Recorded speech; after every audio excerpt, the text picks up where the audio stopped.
नमस्कार, मैं हूं मधुलिका और स्वागत है आप सभी का एक बार फिर से आपके अपने पसंदीदा कार्यक्रम ग्रह नक्षत्र और आपके एक और नए एपिसोड में। अपने इस कार्यक्रम में हम आपके लिए हर बार लेकर आते हैं आपकी समस्याएं और उनके समाधान। तो लीजिए एक बार फिर से हाजिर हैं आपकी समस्याओं के समाधान लेकर, और साथ ही साथ आपको देंगे ज्योतिष विज्ञान से जुड़ी हुई ढेर सारी रोचक जानकारियाँ और आपको बताएंगे क्या है खास आज के दिन में, यानी कि आपका दैनिक राशिफल, और जानेंगे कुछ खास बातें समृद्धि टिप्स में। तो आइए इसी के साथ कार्यक्रम के सिलसिले की शुरुआत करते हैं और सबसे पहले बात करेंगे आपके दैनिक राशिफल की, जिसे बताने के लिए हमारे साथ स्टूडियो में मौजूद हैं आचार्य राजेश जी। आचार्य जी, आपका बहुत बहुत स्वागत है हमारे कार्यक्रम ग्रह नक्षत्र और आप में। नमस्कार। तो आज है दिनांक 30 नवंबर और दिन है रविवार का। तो आइए जानते हैं आचार्य राजेश जी से क्या है खास आज के दिन में आप सभी के लिए।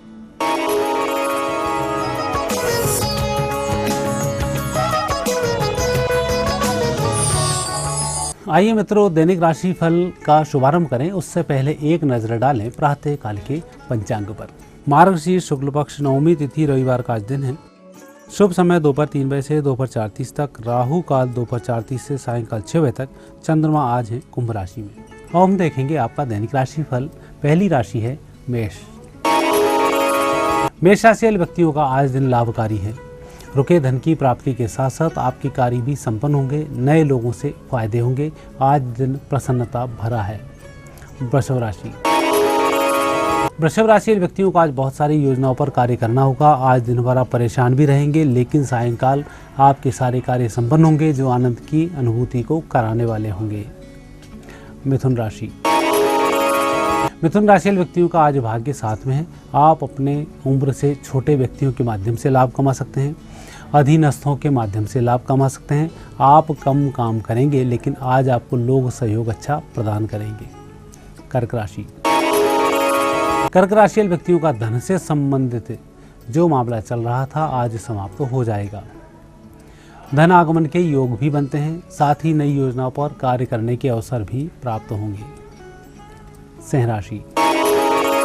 सिंह राशि वाले व्यक्तियों को जो भी कुछ करना है दोपहर के बाद ही उस कार्य का शुभारंभ करें, तभी आपको सफलताएं मिलेंगी।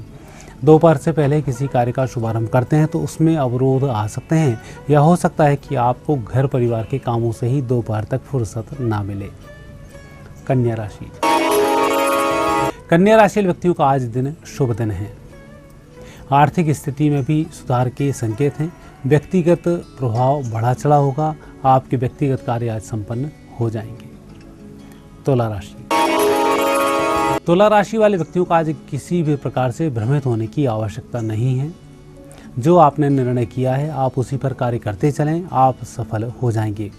अन्यथा दोपहर के बाद बुध का प्रभाव शुरू हुआ। किसी तीसरे व्यक्ति के माध्यम से आपके चलते हुए कार्यों में अवरोध आ सकता है। वृश्चिक राशि। वृश्चिक राशि वाले व्यक्तियों का दिन अच्छा रहेगा। देश विदेश से संबंधित शुभ सूचनाओं की प्राप्ति होगी। विद्यार्थी वर्ग भी आज लाभान्वित होंगे। यदि आपको देश विदेश से संबंधित कोई कार्य करना है तो उसका शुभारंभ आज किया जा सकता है। धनु राशि। धनु राशि के व्यक्तियों को आज अकेले ही मेहनत करनी होगी। आपकी अकेले की मेहनत ही रंग लाएगी। आपके काम बड़ी आसानी से संपन्न होंगे। मकर राशि। मकर राशि के व्यक्तियों पर आज शनि का थोड़ा सा विपरीत प्रभाव हो सकता है। एक तो जल्दबाजी पर नियंत्रण रखें, दूसरा झूठ किसी से नहीं बोलें, तीसरा चेक साइन करके बिना अमाउंट का ना दें, अन्यथा लेने के देने भविष्य में पड़ सकते हैं। इसका थोड़ा ध्यान रखें। लेकिन व्यक्तिगत मामले जो आप खुद हल करना चाहते हैं वह हल हो जाएंगे। कुंभ राशि। कुंभ राशि वाले व्यक्तियों को राहत भरी खबर सुनने को मिलेगी। स्वास्थ्य में भी सुधार होगा। आज तनाव मुक्त रहेंगे। मीन राशि। मीन राशि वाले व्यक्तियों का दिन वैसे तो अच्छा चल रहा है। कुछ यात्राएं भी होंगी, कुछ लोगों की मदद भी करनी होगी। विशेष रूप से आज थोड़ा सा दान कर लिया जाए तो उसका अच्छा फल आपको प्राप्त होगा। चाहे भोजन दान हो, चाहे धन दान हो, चाहे भूमि दान हो, कुछ न कुछ छोटा मोटा दान अवश्य करें। उसका फायदा भविष्य में अच्छा होगा। ये था आपके लिए आज का दैनिक राशिफल, और आइए अब जानते हैं क्या खास लेकर आए हैं आचार्य जी आप सभी के लिए समृद्धि टिप्स में। मित्रों, आज रविवार का दिन है। यदि आप कोई मंत्र जाप कर रहे हैं, भगवान की कोई साधनाएं कर रहे हैं, आपका कोई एक उद्देश्य है उस उद्देश्य के लिए भगवान की पूजा करनी है। तो ऐसी स्थिति में गुड़ से बनी हुई मीठी वस्तुओं का भोग भगवान को अवश्य लगाएं। ऐसा करने से आपको कम समय में अच्छी सफलताओं की प्राप्ति होगी। भगवान सूर्य की विशेष कृपा होने के कारण शासन की भी आपको मदद मिलेगी और जिस उद्देश्य को लेकर आप भोग लगा रहे हैं वह भी उद्देश्य सफल हो जाएगा। और आचार्य जी, आप हमारे स्टूडियो में आए, आपने दर्शकों को उनका दैनिक राशिफल और समृद्धि टिप्स बताई, उसके लिए आपका बहुत बहुत धन्यवाद। धन्यवाद। तो आपके दैनिक राशिफल और समृद्धि टिप्स के बाद बारी आ गई है कार्यक्रम में एक छोटा सा ब्रेक लेने की। ब्रेक के उस पार देंगे आपकी समस्याओं के ज्योतिषीय समाधान। तब तक के लिए कहीं जाइएगा मत, बने रहिए हमारे साथ, देखते रहिए कार्यक्रम ग्रह नक्षत्र और आप।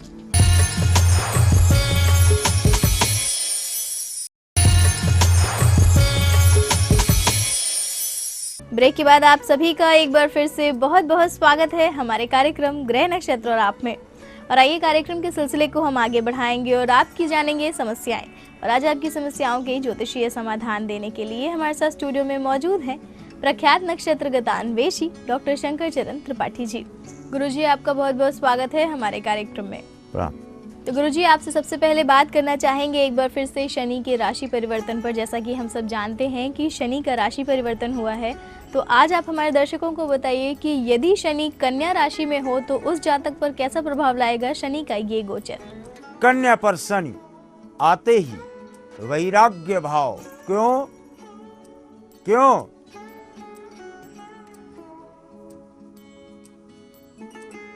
पाथोदी पारावरोपी नदीसोच क्षीर सिंधुभ। समुद्र का द्योतक, समुद्र के आकार को लेने वाला शनि, समुद्र में जो सुनामी आती है, तरंगे 14-14 फीट मीटर ऊंचाई ले लेती हैं, वेलोसिटी बढ़ जाती है 2000 किलोमीटर प्रति घंटा, 200 किलोमीटर प्रति घंटा, हुदहुद इत्यादि जो देखे हो, ये सब क्या है? द कंजंक्शन ऑफ कन्या एंड सैटर्न। यानी जब समुद्र में शनि को वेलोसिटी यानी त्वरित गति के साथ साथ उछाल की अवस्था प्राप्त हो जाती है। शरीर के विन्यास में नाभि के पास शनि का अधिक होना, वायु तत्व का अधिक होना, पचामन्यम चतुर्विधम, अन्न कम पचेगा, रोग ज्यादा बढ़ेंगे, पेट बड़ा हो जाएगा, शरीर स्थूल हो जाएगा तथा व्यक्ति लाचारी की अवस्था का अनुभव करने लगता है। पेट ज्यादा भर जाए तो आप देखते हो क्या दशा हो जाती है कि मन भारी हो गया। कन्या पे शनि, तब आदमी को लगता है कितना जल्दी ये पेट ठीक हो जाए। बिल्कुल वही स्थितियां हैं कन्या पर आया हुआ शनि अपने संचरण में, अपने गोचर में। मान लिया किसी व्यक्ति का वृश्चिक पर इस समय शनि आया हुआ है और वो कन्या के भाव में उसका संचरण हो रहा है, बहुत महत्वपूर्ण है। ये मत सोचना कि ये केवल कन्या राशि वालों के लिए मैं बता रहा हूं, ये किसी भी लग्न में घटित हो सकता है। कन्या के भाव में स्थित शनि, तो ये रिजल्ट क्या देगा? रिजल्ट तो यही देगा, वैराग्यम शांतिमागच्छम आनंदम सुखमश्नुते। निवृत्ति का मार्ग, प्रवृत्ति का मार्ग छोड़ देता है जातक इसमें। निवृत्ति माने छुटकारा, टू गेट रिड ऑफ, किसी तरह जान छूटे। ये हुदहुद आया, ये सुनामी आया, किसी तरह से ये जाए, तब हम शांति की अवस्था को प्राप्त हों और तूफान से आर्तनाद किए हुए विनाश की विभीषिका के परिणाम देखने के उपरांत पुनः उसके न आने की कामना करना। लेकिन अपना घर नहीं उजाड़ता कन्या का शनि। समुद्र अपना अस्तित्व तो नहीं नष्ट होने देता, अपने जलचरों को भी बचा लेता है। केवल इस पर फ्लोटिंग, इस पर उतराने वाले, इस पर स्थित चीजों को ही बिगाड़ता है। तटीय क्षेत्रों को अपने उत्प्लावन की अवस्था से विदीर्ण कर देता है। यानी कन्या पर आया हुआ शनि जातक को विपरीत परिस्थितियों में शांति के उपरांत आनंद की अवस्था का सृजन करता है। जैसे पानी तो पी लेता है सब कोई, लेकिन सुनामी या समुद्र का पानी पीना अनटिल अनलेस से शोधित हो नहीं पिया जा सकता। कन्या के शनि में जातक को विपरीत परिस्थितियां इतनी भयावह दिखाई पड़ती हैं कि राक्षस भयउ और प्राण अवशेषा, लगेगा कि अब प्राण बचना मुश्किल है, अब नहीं बचना है। लेकिन समुद्र अपने आप में लक्ष्मी पुत्र होने के कारण ये कोई भी चीज अपने पास नहीं रखता, सब कुछ वापस कर देता है। इसलिए गलती से भी अगर ये किनारों पर स्थित लोगों को बिगाड़ता है तो फिर उन्हें बसाकर उनको धनाढ़ करता है, उनको संपन्नता देता है और आर्थिक समृद्धि का भी मार्ग प्रशस्त करता है। ऐसा प्रमाणों से देखा जाता है। तो आज आपको गुरुजी ने बताया कि शनि यदि कन्या राशि में हो तो उन जातकों पर कैसा प्रभाव लाएगा शनि का ये गोचर। और इसी के साथ वक्त हो गया है आपकी कॉल्स को लेने का। तो आइए जुड़ते हैं हम अपने आज के दिन के पहले कॉलर से और जानते हैं क्या है उनका प्रश्न। गुरुजी प्रणाम, मैं संतोष त्रिपाठी उत्तर प्रदेश अम्बेडकर नगर से बोल रहा हूँ। मेरी जन्म तिथि है 14 मई सन 1974। जन्म समय है 2:51 AM। मेरी समस्या है गुरुजी कि मैं परेशान हूँ, मेरी जॉब हर बार लगती है और छूट जाती है, इसलिए मेरी फाइनेंशियल प्रॉब्लम बहुत चल रही है। कृपया कोई ज्योतिषीय मार्गदर्शन करने का कष्ट करें, धन्यवाद। आज की पहली कॉल हमें कर रहे हैं संतोष त्रिपाठी जी, अम्बेडकर नगर, उत्तर प्रदेश से। गुरुजी, इनका कहना है कि इनकी आर्थिक स्थिति ठीक नहीं है, नौकरी भी छूट जाती है बार बार, तो ऐसे में आप इन्हें कोई ज्योतिषीय उपाय बताइए। मीन मकर धनिष्ठा मिस्टर त्रिपाठी, बृहस्पति 12 है। पहले 1000 बार बोला, राजा नल के विपद परी, भूनी मछली नदी में कूद पड़ी।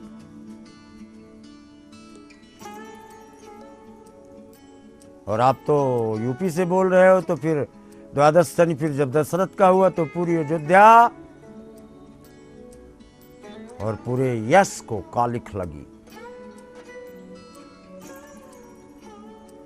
पहले उपाय भाई कई बार बताया, अयोध्या, काशी, मथुरा पृथ्वी से जुड़े हुए ये नहीं है, ये पृथ्वी से अलग स्थान है। इनमें से किसी भी स्थान पर संतों और महापुरुषों की चरणों की पड़ी हुई रज का स्पर्श, यानी यहाँ घूम कर आ जाओ, परिक्रमा करके आ जाओ, उसके सानिध्य से ये योग समाप्त हो और तब आपको आनंद की अवस्था और स्थायित्व इन द जॉब एम्प्लॉयमेंट आपको देखने को तत्काल मिलता है। तो संतोष त्रिपाठी जी, गुरुजी द्वारा आपको पता चल गया होगा कि किन उपायों को अपनाने के बाद आपकी सभी समस्याएं दूर हो पाएंगी, आपके जीवन में सब कुछ कुशल मंगल हो। इसके लिए हमारी तरफ से शुभकामनाएं। और आइए हम आगे बढ़ते हैं और जुड़ते हैं अपने अगले कॉलर से और जानते हैं उनसे क्या है उनका प्रश्न। मैं सुनील कुमार, गुड़गांव निवासी, हरियाणा से बोल रहा हूँ। मेरी डेट ऑफ बर्थ 10/9/59 है। 10 पान दिवाड़ी है। मेरा व्यापार ढंग से चल नहीं रहा है और मुझे नुकसान हो रहा है, इसके लिए कृपा करके कोई उपाय करें। गुड़गांव हरियाणा से हमें कॉल कर रहे हैं सुनील कुमार जी। गुरुजी, इनका कहना है कि इनका बिजनेस ठीक नहीं चल रहा है, तो आपसे जानना चाहते हैं कि वो कब तक ठीक हो पाएगा, कृपया आप इन्हें बताएं। वृश्चिक ज्येष्ठा, भले बने हो वीर। जब शनि जहाँ बैठा था घूम के वहीं पहुँच गया। 3 नवंबर के पहले की बात है, आप बता रहे हो दोस्त। 3 नवंबर को सैटर्न अपनी ऑर्बिट बदल चुका है, फ्रॉम लिब्रा टू स्कॉर्पियो, यानी तुला से वृश्चिक में जा चुका है। 29 दिन 11 घंटे 6 मिनट में अपना पहला परिणाम देगा, यानी जब नवंबर 30 या 29 आएगा उस समय आपकी आर्थिक स्थिति का उन्नयन, यानी जो हानि चल रही है वो लाभ में परिवर्तित होने का क्रमांक देखा जाता है। तो सुनील कुमार जी, गुरुजी द्वारा आपको पता चल गया होगा कि आपको अपने बिजनेस में सफलता कब तक मिलेगी, आपके जीवन में सब कुछ कुशल मंगल हो। इसके लिए हमारी तरफ से शुभकामनाएं। और हम आगे बढ़ेंगे और जुड़ेंगे अपने अगले कॉलर से, लेकिन यहाँ रुक रहे हैं एक और छोटे से ब्रेक के लिए। ब्रेक के उस पार भी जारी रहेगा आपकी कॉल्स का सिलसिला। तब तक के लिए कहीं जाइएगा मत, बने रहिए हमारे साथ, देखते रहिए कार्यक्रम ग्रह नक्षत्र और आप।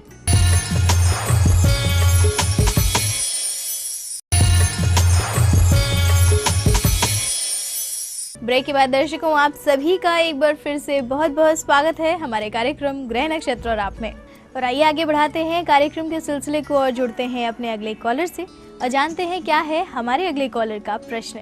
गुरुजी नमस्कार। मैं पीयूष महाजन बोल रहा हूँ देहरादून से। मेरी जन्म तिथि है 2 अक्टूबर 1972। समय है 11:17 रुड़की। गुरुजी, एक साल पहले मेरी पत्नी का देहांत हो गया था, तो दूसरी शादी मेरे लिए ठीक रहेगी कि नहीं? अगर रहेगी तो कब तक होगी, और उसमें मतलब कुंडली मिलाप जरूरी है कि नहीं? पीयूष महाजन जी हमें कॉल कर रहे हैं देहरादून उत्तराखंड से। गुरुजी, इनका कहना है कि इनकी पहली पत्नी का देहांत हो गया है, तो आपसे जानना चाहते हैं कि क्या इनके लिए दूसरा विवाह करना उचित रहेगा या नहीं। कृपया आप मार्गदर्शन दें। वृश्चिक कर्क पुष्य, भगवान राम का कर्क और पुष्य था। राम की दूसरी शादी हुई। यस, दूसरी शादी हुई हो या ना हो, लेकिन दूसरी शादी के लिए ही सारा बवाल हुआ है। रावण की बहन शूर्पणखा विश्व सुंदरी रूप धारण करके सीता वहीं बैठी है, उसी के सामने कह रही है राम से, तो सम पुरुष नमो साम नारी, और ये है संजोग और विधि रचे व विचारी। वहीं मैरिड राम बैठा है, उसको ऑफर कर रही है। और 10 कंधर है भाई हमारो, अशोभन जई है साथ तुम्हारो। पूरी लंका का राज मिल जाएगा, फ्री में एकदम, चलो शादी कर लो हमसे। शूर्पणखा ने ऑफर दिया था, लेकिन राम ने कहा दिशाम घ्राण शक्तिश्च निपातयो लघु भ्राति भी। लक्ष्मण, दिशाओं यानी चारों 10 दिशाओं का प्रतिनिधित्व करने वाले इसके कानों को काट लो, और मर्यादा का अतिक्रमण कर रही है, इसलिए इसकी नाक भी काट लो, इस विश्व सुंदरी का। और नाक कान काट के भेजा। फिर उसने जा करके कर्क और पुष्य था इसलिए उदाहरण दिया। वहाँ जाके क्या किया, फिर रावण को कहा कि ये दशा मेरी हुई, और फिर युद्ध हुआ। फिर वो उसी के रिवेंज में राम की पत्नी को खींच ले गया। 6 महीना अपने यहाँ बैठाए रहा। यानी सीता फिर वापस आई है। You are likely to be again married without seeing the guna and nadi. तो पीयूष महाजन जी, उम्मीद है गुरुजी द्वारा आपको अपने प्रश्न का उत्तर मिल गया होगा। और आइए हम आगे बढ़ते हैं और जुड़ते हैं अपने अगले कॉलर से और जानते हैं क्या है हमारे अगले कॉलर का प्रश्न। गुरुजी प्रणाम। मैं मोतिहारी से फैजान बोल रहा हूँ। जन्म की तिथि 4 मार्च 1967 है और समय सुबह 9:58 और जन्म स्थल मोतिहारी बिहार में है, दिन शनिवार है। गुरुजी, मेरा सवाल है कि मुझे व्यापार में 2-3 बार पहले घाटा हो गया है और फिर मैं नया व्यापार करने जा रहा हूँ, तो मैं किस तरह से व्यापार को, किस चीज का कि मुझे उससे आमदनी बढ़ सके, क्या मार्गदर्शन करेंगे? प्रणाम। मोतिहारी बिहार से हमें कॉल कर रहे हैं सचिदानंद जी। गुरुजी, इनका कहना है कि ये नया व्यापार शुरू करना चाहते हैं, तो आपसे जानना चाहते हैं कि इन्हें कौन से क्षेत्र में व्यापार करना चाहिए जिससे कि ये सफल हो सके। वृश्चिक ज्येष्ठा, अब कोई चिंता नहीं दोस्त। वृश्चिक पे शनि आ चुका है, पाताल लोक अमेरिका, और तृतीय पर आपके बृहस्पति है, यानी विदेशे भ्रमणासक्तो योगाभ्यासी भवे नरा। विदेश की भूमि से, विदेशी संस्थान से, विदेशी आवक जावक से या विदेश से प्राप्त धन से किए जाने वाले कार्यों में समृद्धि की अवस्था, लाभ की अवस्था हिलोरे लेती है। तो सचिदानंद जी, गुरुजी द्वारा आपको पता चल गया होगा कि किन क्षेत्रों में प्रयास करने से आपको अपने व्यापार में सफलता मिल सकती है। आपके उज्जवल भविष्य के लिए हमारी शुभकामनाएं। और आइए हम आगे बढ़ते हैं और जुड़ते हैं अपने अगले कॉलर से और जानते हैं क्या है हमारे अगले कॉलर का प्रश्न। गुरुजी प्रणाम। मेरा नाम मुकेश कुमार है। मैं भरतपुर राजस्थान से बोल रहा हूँ। मेरी डेट ऑफ बर्थ 1976 है। मेरी आर्थिक स्थिति बहुत कमजोर है। कोई ज्योतिष उपचार उपाय बताएं। मुकेश कुमार जी हमें कॉल कर रहे हैं भरतपुर राजस्थान से। गुरुजी, इनका कहना है कि इनकी आर्थिक स्थिति ठीक नहीं है, तो आपसे जानना चाहते हैं कि कब तक ठीक हो पाएगी। कृपया मार्गदर्शन दें। कहाँ से आर्थिक स्थिति? 5 में 3 मिल रहा है आपको, जबकि 5 में 5 मिले तब आपके आर्थिक स्थिति का संचरण अच्छी तरह से माना जाए। कैसे होगा? पंचम पर बैठा हुआ बृहस्पति नवम को अपने आगोश में ले लेता है, लेकिन सप्तम पर आपके शनि बैठा है, जो अल्ट्रावायलेट किरणों से बृहस्पति की डायमंड किरणों को काट तो नहीं पा रहा, लेकिन रिफ्लेक्ट कर देता है, जिसलिए आप पुरुषार्थ 22 घंटे करते हो और लाभ आपको 4 घंटे का मिलता है। क्या करना है? गोल्ड का चौकोर टुकड़ा बनाओ और उसको अपने रखो, पर्स में रखो, धारण भी मत करना। 42 डेज वॉच करो आर्थिक स्थिति का उन्नयन 62% हुआ कि नहीं। तो मुकेश कुमार जी, गुरुजी द्वारा आपको पता चल गया होगा कि किन उपायों को अपनाने के बाद आप अपनी आर्थिक स्थिति में सुधार ला सकते हैं। और मुकेश जी की समस्या के समाधान के साथ ही वक्त आ गया है आज के दिन के आखिरी कॉलर से जुड़ने का। तो आइए जानते हैं आज के आखिरी कॉलर कौन है और उनका प्रश्न क्या है। गुरुजी प्रणाम, मैं सावित्री सिंह इलाहाबाद उत्तर प्रदेश से बोल रही हूँ। मुझे अपने बेटे के बारे में पूछना है, जिसका नाम विशाल सिंह है, जन्म स्थान इलाहाबाद है, जन्म की तारीख 11 जनवरी 1987, प्रातः 10:15। उसका मानसिक संतुलन ठीक नहीं रहता। मैंने बहुत चिकित्सकीय मदद ली है, वो ठीक हो जाता है लेकिन पुनः वैसे हो जाता है। या कोई ज्योतिषीय समाधान बताने का कष्ट करें। आज की आखिरी कॉल हमें की है सावित्री सिंह जी ने इलाहाबाद उत्तर प्रदेश से। गुरुजी, इनका प्रश्न अपने बेटे के लिए है। इनका कहना है कि इनके बेटे की मानसिक स्थिति ठीक नहीं है, उसका इलाज के बाद भी उन्हें स्वास्थ्य लाभ नहीं मिल पा रहा है। तो ऐसे में आपसे ज्योतिषीय उपाय जानना चाहती हैं। बाएं तरफ के मस्तिष्क से व्यक्ति सारे कार्य करता है, जिसको कहते हैं बुद्धिमान है, टैलेंटेड है, विटी है, समझदार है, अच्छा है। ये बाएं साइड के मस्तिष्क के प्रभाव के कारण जब इसकी सीढ़ी बंद होकर दाहिने साइड, जिससे हम स्वप्न देखते हैं, जिससे टूटे फूटे विचार आते हैं, जिससे हम कहते हैं यदि होता किन्नर नरेश में, यदि मैं भारत का प्रधानमंत्री होता तो ऐसे ऐसे कर डालता। ये सब क्या है? दाहिने, इसको कहा गया दीवा स्वप्न। The thrust of the right side of the brain, यानी आपके पुत्र को बाएं साइड की ऊर्जा मामा घर से या मामा पक्ष से आवृत अवस्था को प्राप्त हो गई है, जिसके कारण ये अपने वास्तविक स्वरूप में नहीं रहता। चिकित्सकों की मदद लेने का कोई तात्पर्य नहीं। तो सावित्री सिंह जी, गुरुजी द्वारा बताई हुई बातों में आपको अपने बेटे के स्वास्थ्य के संबंध में मार्गदर्शन मिल गया होगा। उनके जीवन में सब कुछ कुशल मंगल हो, इसके लिए हमारी तरफ से शुभकामनाएं। और गुरुजी, आप हमारे स्टूडियो में आए, आपने दर्शकों को उनके सवालों के जवाब दिए, इतनी रोचक जानकारियां दी, उसके लिए आपका बहुत बहुत धन्यवाद। प्रणाम। तो आज के कार्यक्रम में बस इतना ही। कल आपसे फिर मुलाकात होगी इसी समय इसी चैनल पर। तब तक के लिए अपनी होस्ट मधुलिका को दीजिए इजाजत। नमस्कार।